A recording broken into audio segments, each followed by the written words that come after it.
अगर आप प्रीसी राइटिंग में एक्सपर्ट बनना चाहते हैं तो इस वीडियो को मुकम्मल देखें, क्योंकि मैं आपको 15 ऐसे रूल्स बताऊंगा जो एक प्रीसी लिखने के लिए बहुत ज़रूरी होते हैं। बहुत से लोग राइटिंग के लिए अकेडमीज़ ज्वाइन करते हैं या यूट्यूब पर वीडियो देखते हैं, तो इस वीडियो को पूरा देखें, इंशाल्लाह आपको कहीं और जाने की ज़रूरत नहीं पड़ेगी। चलिए सबसे पहले जानते हैं कि प्रीसी होता क्या है। प्रीसी एक फ्रेंच वर्ड से निकला है जिसका मतलब है किसी चीज़ को छोटा करना या समराइज़ करना। आप प्रीसी को इस तरह डिफाइन कर सकते हैं कि a precis is a clear and logical summary of a passage. यानी आसान अल्फाज में आप कह सकते हैं एक प्रीसी जो है एक पैराग्राफ या पैसेज का जो है समरी होता है। प्रीसी आपने समझ लिया है। Now I will tell you 15 rules of writing a professional precis. Rule number 1, precis लिखते वक्त इस बात का ख्याल रखें कि जो अल्फाज ओरिजिनल टेक्स्ट में मौजूद हैं वो प्रीसी के अंदर ना दोहराएं, क्योंकि प्रीसी हमेशा आपको अपने अल्फाज में लिखना होता है।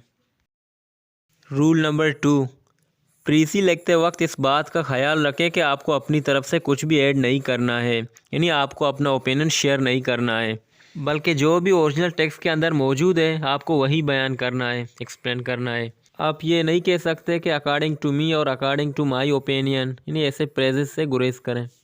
Rule number 3, it should be always 1/3 of the original passage. मिसाल के तौर पर आपको दिया गया पैराग्राफ 300 अल्फाजों पर मुश्तमिल है, तो आपको उसका प्रीसी 100 अल्फाजों के अंदर लिखना होगा।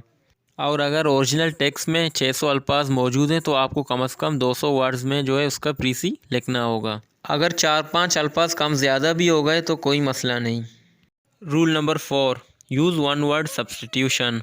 अगर आपका वोकैबुलरी पावर अच्छा है तो आप एक अच्छा प्रीसी लिख सकते हैं। मिसाल के तौर पर अगर ओरिजिनल टेक्स्ट में लिखा है Shakir speaks a lot all the time he is talking to his friends even his mouth doesn't stop, अगर इसी बात को मैं वन वर्ड सब्स्टिट्यूशन की मदद से लिखूं तो ये बहुत मुख्तसर हो जाएगा। ये देखें, शाकिर इज़ लोक्वेशियस।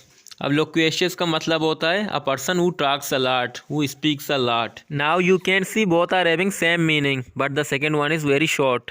अगर इसको मैं मज़ीद सिंपल अल्फाज में लिखूं तो इसको मैं कुछ यूँ लिखूँगा, शाकिर इज़ टॉकटिव। इसीलिए प्रीसी लिखने के लिए वन वर्ड सब्स्टिट्यूशन सीखना बहुत ज़रूरी है।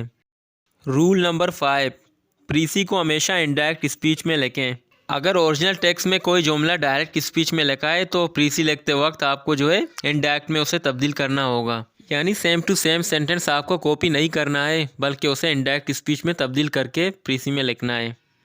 Rule number 6, avoid examples and long phrases. Precis लिखते वक्त आपको इस बात का ख्याल रखना है कि आपको डीप नहीं जाना है और किसी भी चीज़ की वजाहत नहीं करना है।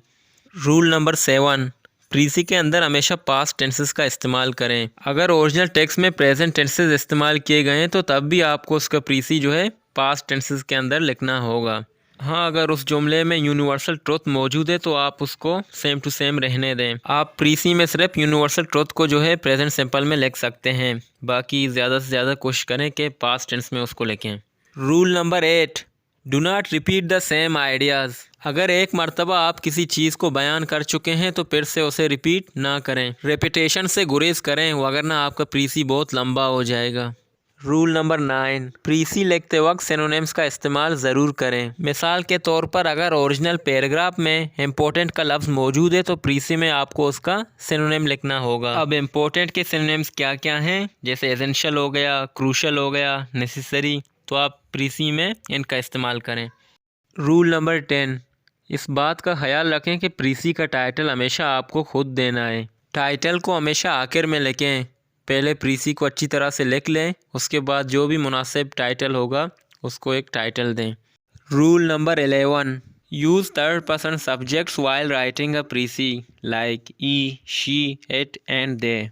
आई और वी जैसे सब्जेक्ट्स के इस्तेमाल से गुरेज करें। रूल नंबर 12, प्रीसी लिखते वक्त हमेशा ओरिजिनल पैराग्राफ के सीक्वेंस को फॉलो करें। मिसाल के तौर पर अगर ओरिजिनल पैराग्राफ में सबसे पहले टेररिज्म की बात होती है और फिर पावर्टी की बात होती है तो प्रीसी में भी आपको इसी सीक्वेंस को फॉलो करना होगा। और जिस चीज़ का जिक्र आखिर में हुआ है तो प्रीसी में भी उस चीज़ को आखिर में मेंशन करें। Rule number 13, don't copy the sentences of original passage. यानी आपको कॉपी पेस्ट नहीं करना है, बल्कि उसी सेंटेंस को अपने अंदाज में लिखना है। अगर आपके प्रीसी और ओरिजिनल टेक्स्ट के सेंटेंसेस में सिमिलरिटी होगी तो आपके नंबर काटे जा सकते हैं। रूल नंबर 14, प्रीसी में हमेशा उन चीज़ों का जिक्र करें जो सबसे ज़्यादा ज़रूरी हैं। Just mention the most important points in your precis and avoid unnecessary details and examples. Last and most important rule, precis हमेशा आपको एक ही पैराग्राफ में लिखना होता है, इसीलिए एक से ज़्यादा पैराग्राफ का इस्तेमाल ना करें, वरना ये प्रीसी नहीं कहलाएगा। ये थे प्रीसी के असूल। अगर आपको कोई सवाल पूछना है तो आप कमेंट में पूछ सकते हैं। अगर आपको प्रैक्टिकली प्रीसी का एग्जांपल चाहिए तो आप कमेंट में लिखें। इंशाल्लाह नेक्स्ट वीडियो में मैं आपको प्रैक्टिकली एक प्रीसी लिख के दूंगा।